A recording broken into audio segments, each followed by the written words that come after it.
Antes da gente falar sobre a prova da Unicamp, eu quero te falar sobre a Unicamp, sobre essa universidade maravilhosa.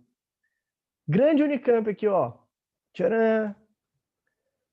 Parece um disco, né? Tudo centrado aqui neste ponto central que é o ciclo básico. Esta é a Unicamp, alguns de vocês talvez tenham conhecido lá da UPA, que é a Unicamp de Portas Abertas, a Universidade de Portas Abertas, que é o evento que eles fazem. A Unicamp é uma universidade maravilhosa, tanto de espaço físico quanto de qualidade de ensino. Então, se você tem algum anseio de entrar na Unicamp, pô, eu tenho certeza que você consegue, que você vai fazer uma universidade muito boa. Não é um diploma bom só, é uma graduação excelente. A Unicamp tem esse prédio central aqui chamado CB, Ciclo Básico. O que é o CB? É onde os alunos que estão ingressando têm matérias que são em comum. Por exemplo, quem são os alunos que têm que fazer estudo de estatística, de cálculo, que é a matemática que vai servir de base? Pessoal da engenharia, pessoal da matemática, pessoal da economia, pessoal da arquitetura. Então, ao invés de cada prédio ter uma aula de cálculo, todos os alunos vão fazer o cálculo no ciclo básico. Seria tipo matemática 1. Todo mundo vai fazer aqui. Quem que vai fazer estatística? Todo mundo. Praticamente todos os cursos têm estatística. Você quer fazer biologia? Você quer ser biólogo? Você quer ser veterinário? Você quer fazer história? Você vai ter aula de estatística. Ai, Cava, sério? Sério. O que o pessoal mais vem reclamar comigo, que ex-alunos mais vem reclamar comigo, no Instagram, no Face, é assim, ai, Cava, eu entrei na universidade para fugir de matemática. Tô me ferrando por causa dessa estatística. Vai ter. Não tenta esquecer matemática, não, que ela corre atrás de você. Se você falar que você não gosta, ela corre com uma faca atrás de você. Vem aqui. Legal? Bacana. Então, ciclo básico não é básico de fácil, é básico de base, quer dizer, vai embasar todas as matérias que virão para frente. A Unicamp tem uma parte de pesquisa muito forte, então se você quer ser um físico, se você quer ser um historiador, não professor, também professor, né? Mas não trabalhar numa empresa, você quiser se aprofundar na parte de pesquisa, a Unicamp é sensacional. E pensando no vestibular, ela é maravilhosa. Então, se ano que vem você se mudar para Campinas, você vai ter essa universidade maravilhosa para colocar a sua graduação, para fazer, realizar a sua graduação. E este ano, comecinho do ano que vem, quando você for prestar o vestibular, você conta com uma instituição que prepara o seu vestibular dessa forma bem pensada, que é a Conveste. Você quer saber a variação do vestibular da Unicamp? Você quer saber o que teve de mudança? Você quer pegar as provas anteriores? Ou você vem falar comigo, eu vou te passar tudo, eu vou te explicar, ou você vai falar com outro professor, ou você entra aqui, ó, no site da Conveste. O site da Conveste, ele é direto, chama Comissão para o Vestibular. Ele é direto direcionado para você ter as suas orientações de vestibular. Datas de inscrição, conteúdo, como que vai ser a distribuição das vagas, sistema de cotas, o que vai ter de mudança, alteração por causa da pandemia. Eles ficam um ano inteiro pensando no seu vestibular.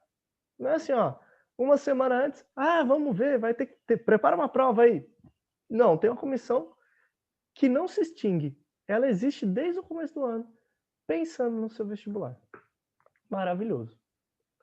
Em relação à prova de matemática, não tem muita alteração esse ano.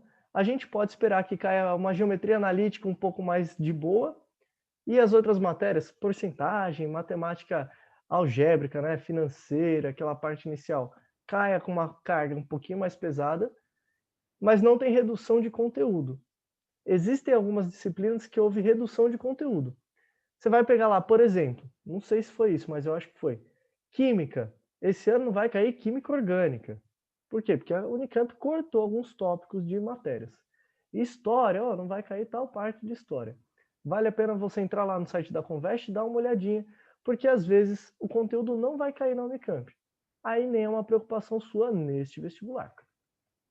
Combinado? Por que eles fizeram isso?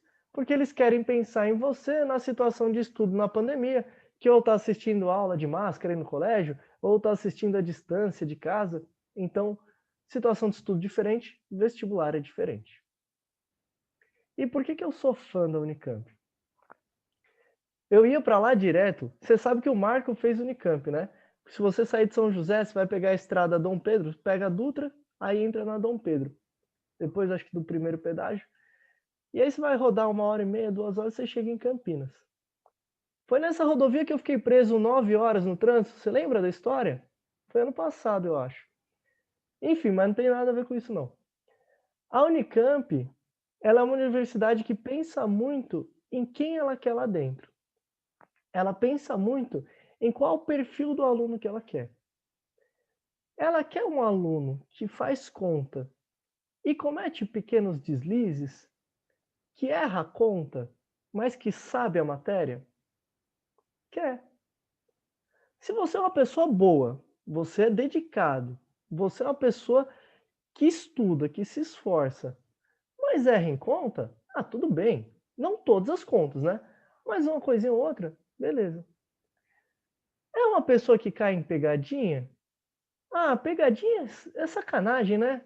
Porque você faz tudo certo, cai numa pegadinha. Então a Conveste fala, não vai ter pegadinha na nossa prova. Parte de matemática principalmente. Eu vou tentar ao máximo tirar a alternativa pegadinha. Por quê? Porque o meu aluno, o aluno que eu quero aqui dentro, é um aluno que sabe fazer, que está dedicado. Não é um aluno perfeito. Você não precisa ser perfeito. Você precisa ser esforçado. Viu como você é a cara da Unicamp? Você não é perfeito em tudo que você faz, mas você é esforçado em tudo que você faz.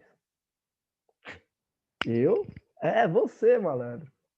Finge que é, pelo menos, que senão vai pegar mal. Tô gravando, né? Você fica, não sou não. É, sim. Quem que a Unicamp quer lá dentro? Ela quer todo mundo que representa o nosso país. Então, a universidade que é mais pró no sistema de cotas, que mais coloca. É difícil você entrar na Unicamp porque você tem uma parte selecionada para pessoas de escola pública, que vocês não entram. Para pessoas, ou talvez entre pelo ensino fundamental, né? Para pessoas de cotas raciais, acho que a maioria de vocês não entra. Para pessoas do vestibular indígena, a maioria de vocês não entra. E por que a Unicamp faz isso? Porque faz parte do nosso país. Se uma parcela do meu país é da cultura indígena, por que eu não tenho que trazer essa pessoa para dentro da minha universidade? Olha que correto que ela é. Pior não, melhor. Você é joseense. Você tem uma forma de viver que tem a ver com São José dos Campos, com uma vida urbana. Você é um jovem tradicional, brasileiro e tudo mais. A sua visão de mundo é uma. A pessoa que é indígena, ela não é pior nem melhor que você, mas ela tem uma visão de mundo completamente diferente. Então, como que o vestibular vai ser igual? Não é assim, da cota. Temos que fazer um vestibular diferente. Aí a Unicamp fala, então vai ter vestibular normal e vestibular indígena, é outra prova, valorizando mais o conhecimento de mundo desse pessoal. Olha que legal. E quem que ganha com isso? Um pouquinho é o cara indígena que teve um vestibular mais próprio. Mas quem ganha muito é a Unicamp como universidade. É você que vai ser Unicamper ano que vem, que vai estar fazendo faculdade lá, que vai ter uma diversidade cultural dentro do nosso país, que existe dentro do nosso país, também representada na universidade. Os caras da Unicamp querem que esse pessoal indígena melhore a cultura, a percepção que a gente tem da nossa cultura nacional em âmbito universitário. Quem ganha é a universidade, quem ganha é o país. Se ligou? Muito louco, né? Por isso que eu sou fã dessa universidade. Existe uma rixa USP-Unicamp, porque elas ficam sempre variando. Quem é a primeira, quem que é a segunda melhor da América Latina. E eu sou filho da USP, né? Você sabe que eu sou formado na USP. Mas eu tenho um xodózinho aqui pela Unicamp também. Vamos lá, então agora é contigo. Temos duas questões. Questão número 1, questão número 2. Tenta fazer, não conseguiu. Parte para a próxima, não conseguiu de novo. Volta para a primeira, vai tentando, como se fosse um vestibular. Agora são 8h05, eu vou te dar 10 minutos. Então até 8h15. Bora, bora!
Pessoal de casa que acabar, manda a resposta aí no chat.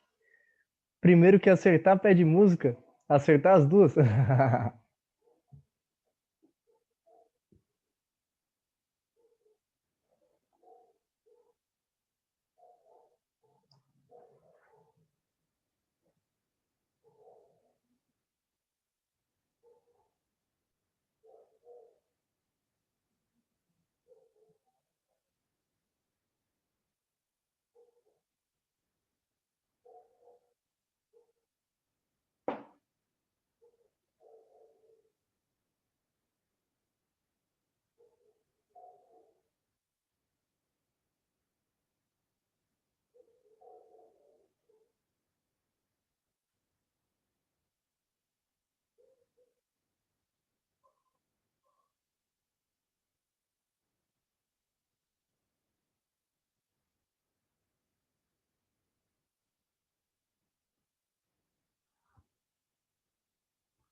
Bora, bora. Resolvemos as duas questões? Se não rolou, vai acompanhando comigo que você vai ver que essas questões são bem da hora. Lembrando que não existe questão fácil de vestibular. Se é de vestibular, é pelo menos média. Nível médio, nível alto ou mais. Impossible absurd. Olha lá. Questão número 1 da Unicamp 2019. Lembrando também que 2019 é o vestibular que foi realizado no fim de 2018. É para quem entrou na Unicamp em 2019. Esse ano você vai prestar a Unicamp em 2021. Por quê? Porque você vai entrar na Unicamp, na sua graduação na Unicamp, em 2021, que é ano que vem. No triângulo ABC, exibido na figura a seguir, AD é bissetriz do ângulo interno em A, e AD é igual a BD. O ângulo interno em A é igual a quanto? Lembrando, o que é o ângulo interno em A? É o ângulo do triângulo ABC, ó, que está falando no triângulo ABC. Fechou. AD é bissetriz. Bissetriz é a semi-reta que bissecta o ângulo, que divide ele em duas partes iguais. Ou seja, pegou esse anglinho, se era alfa para baixo, é alfa para cima. Alfa e alfa. AD é igual a BD. Portanto, esse triângulo ABD é um triângulo isósceles de base AB, ou seja, ele tem dois ângulos congruentes, alfa e alfa também. E fechou, né? Eu sei que a soma dos três ângulos do triângulo ABC dá 180 graus. Portanto, alfa mais 2alfa mais 60 é igual a 180 graus. E aí, acabando essa conta, você chega que o alfa é igual a 40. Qual que é a resposta? A resposta é a medida do ângulo A, todo ele, hein? Ah. Ou seja, alfa mais alfa, que dá 80 graus. Medida do ângulo CAB é igual a 80 graus. Aí você assinala a alternativa C. Certo? Legal. Repara, como eu falei para vocês, que não tem alternativa 40 graus. Que seria uma pegadinha, né? Você imagina, você chegou até aqui, até o alfa igual a 40. Você sabe a resposta, você soube resolver e caiu numa pegadinha? Sacanagem. Eu vou te tirar da universidade por causa disso? Não. Chega mais. Não vai ter pegadinha, não. Não é 40. É o dobro que eu perguntei? É 80. Por isso só tem a resposta certa, não tem a pegadinha lá nas alternativas. Bom, né? Essa questão um pouquinho mais de boa e a questão número 2 um pouquinho mais tensa. Também em 2019, só que sobre geometria espacial. Considere um paralelepípedo retângulo cujas arestas têm comprimento 6, 8 e 10 centímetros.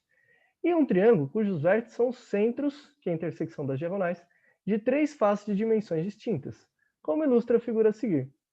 O perímetro P desse triângulo é tal que eu estou te dando um paralelepípedo, 10 por 6 por 8, e pegando os pontos médios das faces, a gente gerou esse triângulozinho cinza. Qual que é o perímetro dele?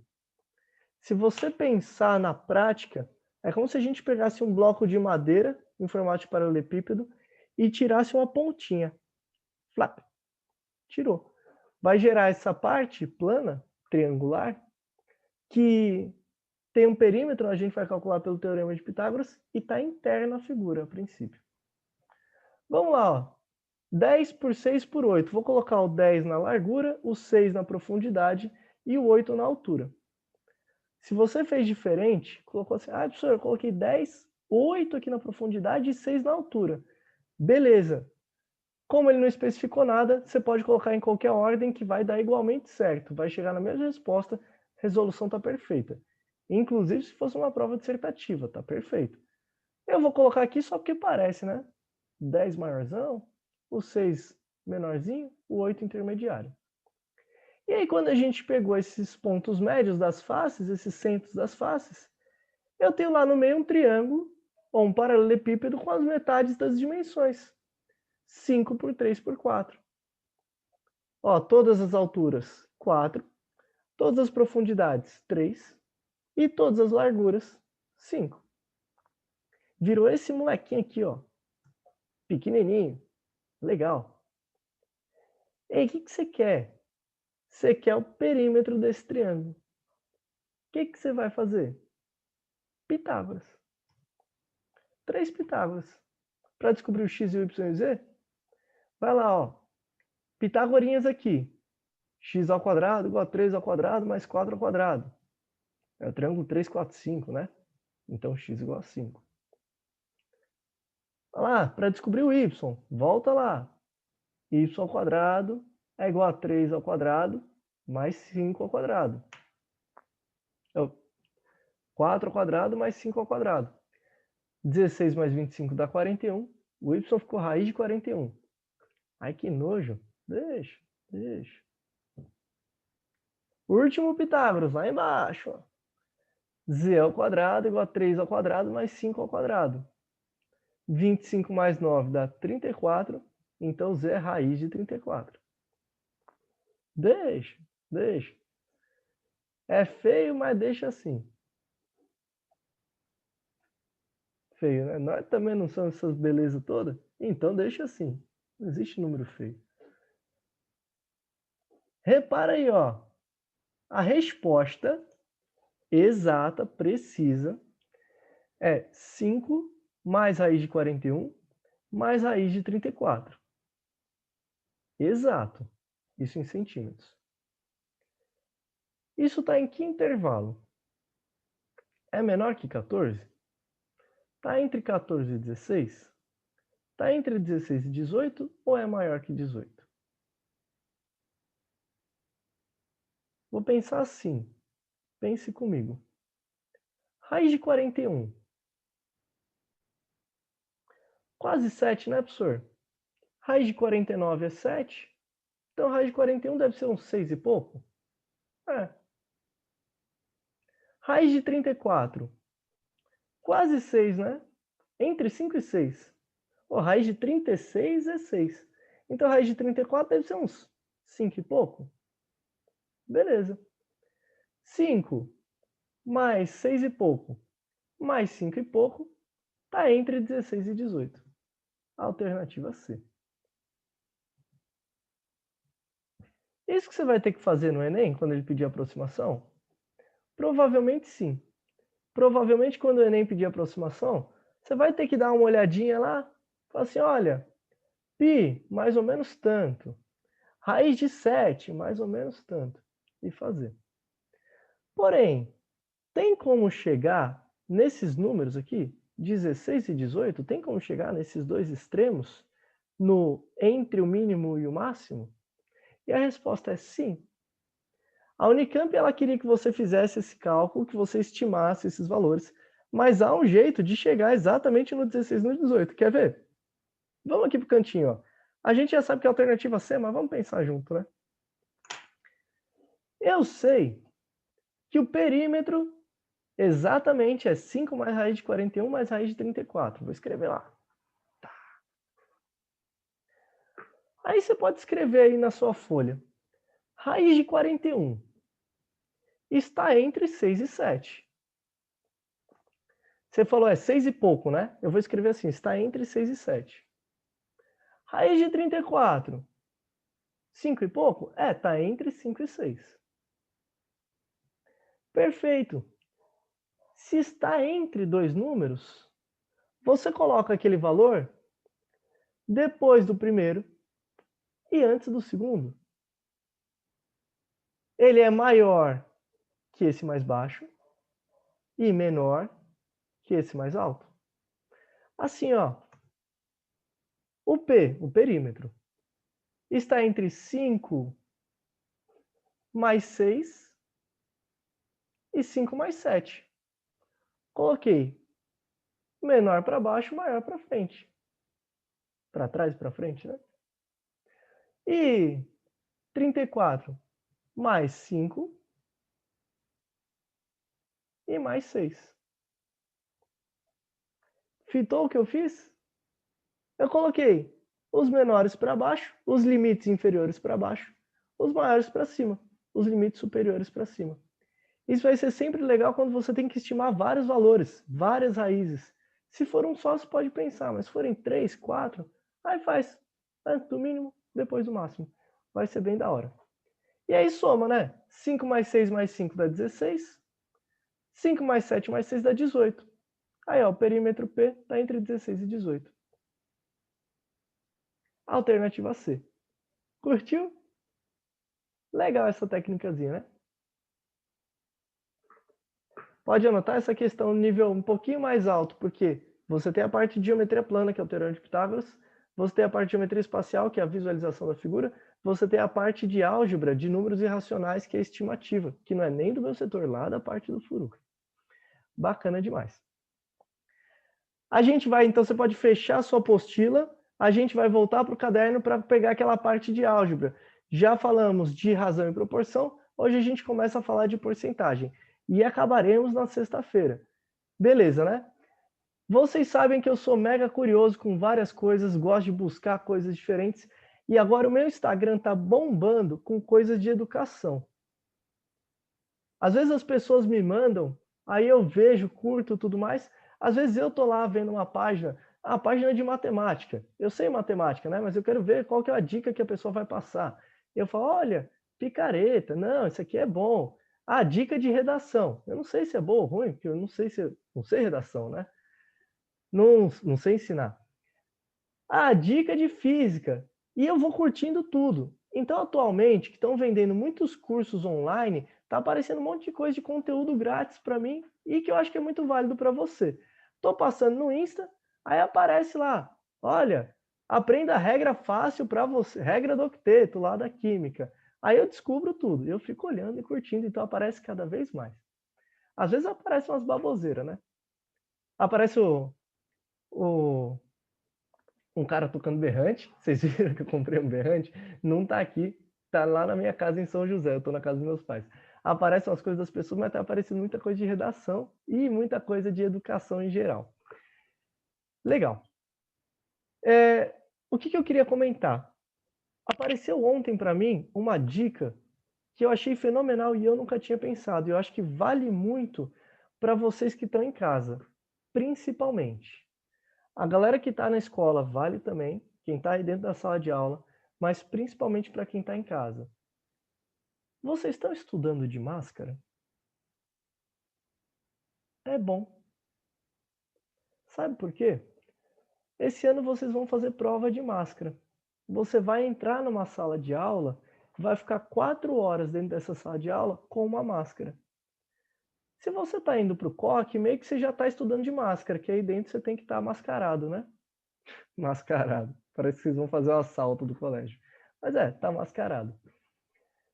Mas quando você vai para casa, você não costuma estudar com máscara, você está dentro do seu ambiente familiar ali, tudo tranquilo. Não é pela proteção, é pela adequação à forma como você vai fazer a prova. Como que vai ser o seu vestibular? Vai ser em um ambiente silencioso, vai ser com máscara e vai ser 4 horas, 5 horas contínuas. Então, na hora que você for estudar, é legal que você simule esse ambiente de prova, esse ambiente de tensão. Então, estude em um ambiente silencioso, estude 4 horas seguidas, se você for fazer um simulado, for fazer alguma prova, e estude de máscara. Já pensou? Você está estudando direto da sua casa, sem máscara, e aí chega lá, você fala, nossa, me senti incomodado, estou muito ofegante, a minha máscara fica caindo, fica entrando no nariz. É bom que você tenha treinado exatamente como você vai fazer a prova. Então eu sugiro como dica para vocês, não vou nem falar cava dicas, porque não é minha, vi no Instagram ontem. Eu sugiro como dica que vocês tenham esse hábito. Tenta lá, 1, 2 vezes por semana, botar a máscarazinha para estudar continuamente. Ou se você tem feito simulados, provas anteriores nos fins de semana, nessas provas você faz de máscara, para simular o seu ambiente. Eu sempre fui contra aluno que estuda ouvindo música, e justamente porque eu falava, olha, quando você vai fazer o vestibular, você não pode ouvir música.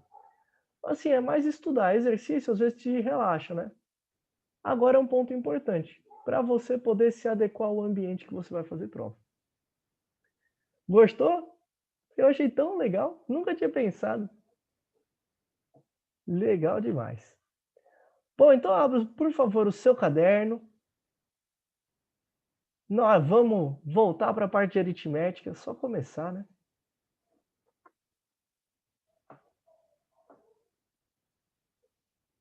Ó, aqui nos comentários a Grazi falou, Cava, eu não consigo pensar nisso sozinha. E o Thiago falou, nem eu.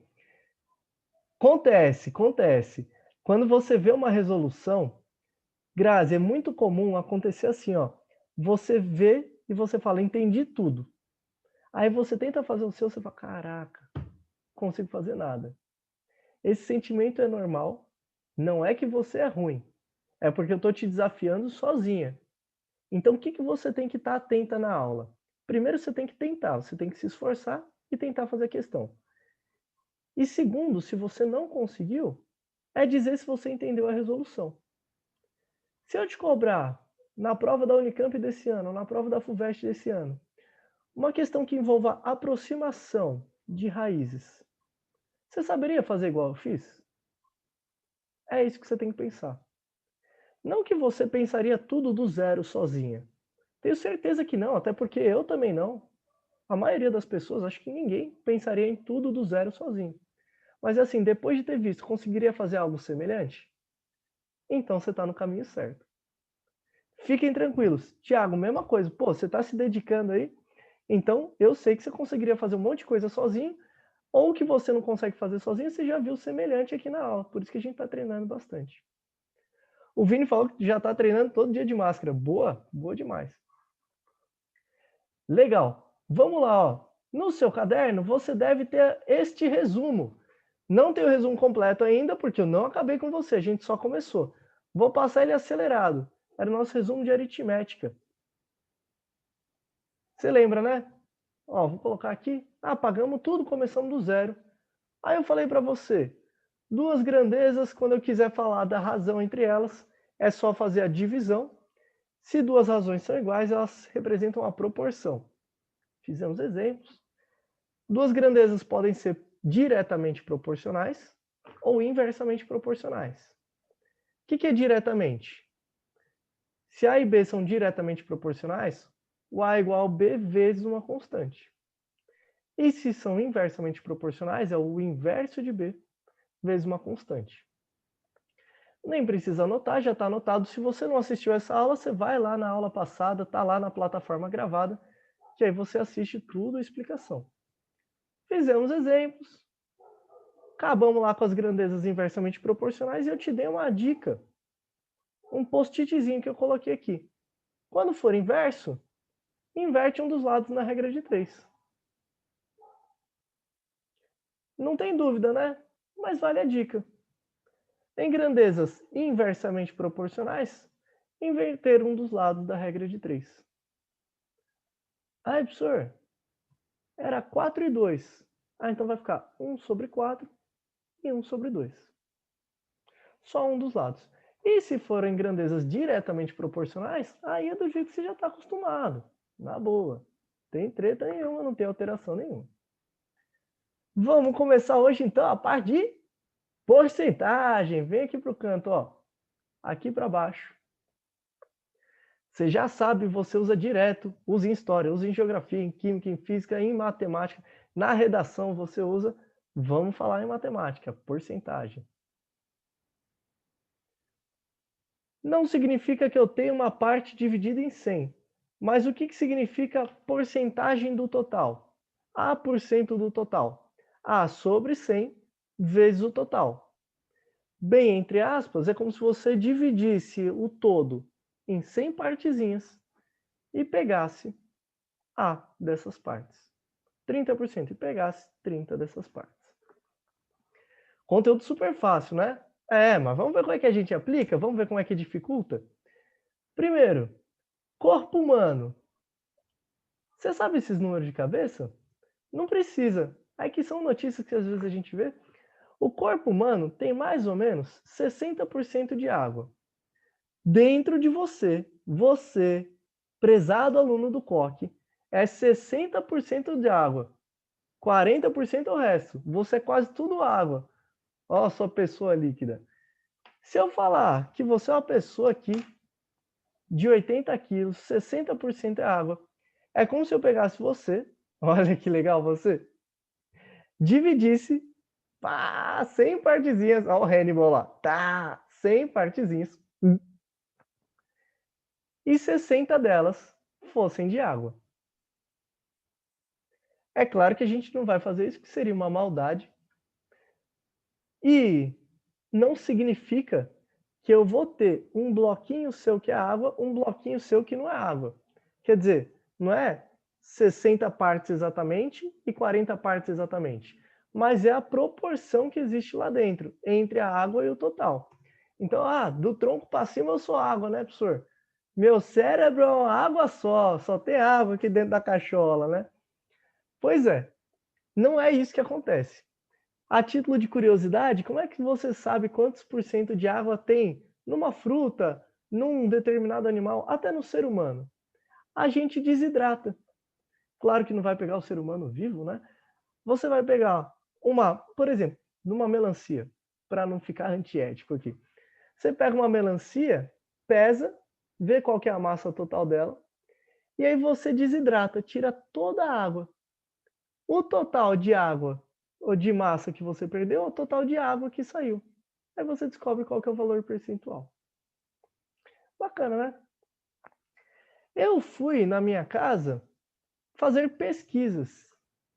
Curioso que sou, fui lá na Wikipédia, que é a fonte de conhecimento da humanidade, e procurei distribuição corpórea. Olha só, segundo a Wikipédia, não sei se dá para vocês lerem aí da sala, o pessoal de casa deve estar conseguindo. Está escrito assim: em peso, o macho adulto humano médio. Não fui eu que escrevi, isso aqui está na Wikipédia, hein? Super técnico.